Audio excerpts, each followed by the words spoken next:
I went for another walk. The narrator walks around a lot. It's good to walk. It's good exercise. Sometimes you find cigarettes that aren't entirely smoked, and it's a good day in Loch Ness apartment. Um,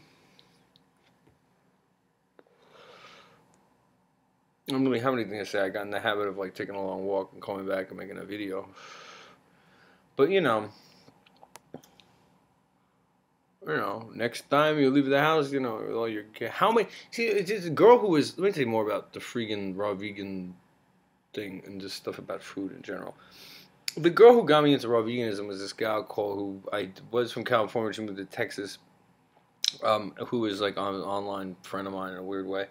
But she used to come on and tell people like how many pots and pans do you need? Like how many like once she went raw, she also realized like how do you need all that? Like what is going on? People do have like pantries like chock full of canned food that you don't need a can opener to open. Well, I mean, they wouldn't know the difference. I mean, just if you're like the young person or some person, they just grab one and they'll like put it on top of a garbage can. It'll be gone in the morning. Someone like me is hungry. Or someone like me is hungry who's like in this situation constantly or off and on constantly. How many cans of corn do you need? Like how many, of all these things do you need? Like people like me are what they call minimalists, I haven't had any stuff for a long time, really. How many, we have packed full pantries like they're preparing for the end of days. Like, how many do you need on your way out of the house? You could just take a can of something that you don't need a can opener for. It's very important. And, like, just leave it on the garbage can, when your husband leaves the house, whoever does the budget, the other person, just take a can of chili out and leave it outside. A guy like me would like such a thing.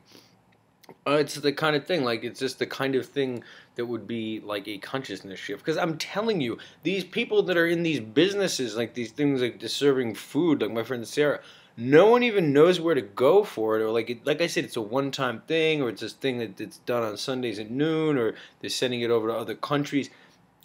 No one knows where to access that. They don't. If I did, I'd be over there right now. Where's the food? I mean, these people running around in meetings being like, I work for an NGO, I have a business card. Like, I'm sure they do something.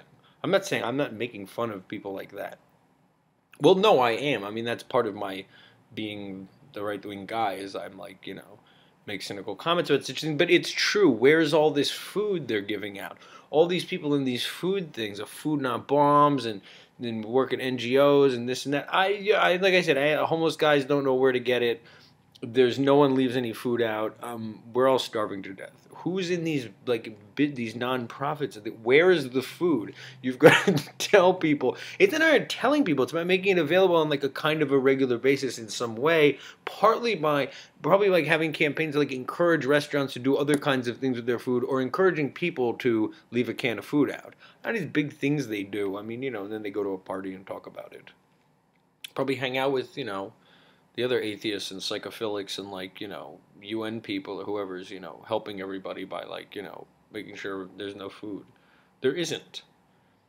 And stop feeding people in other countries. We're hungry here. We are. I have no food. My God. I don't know.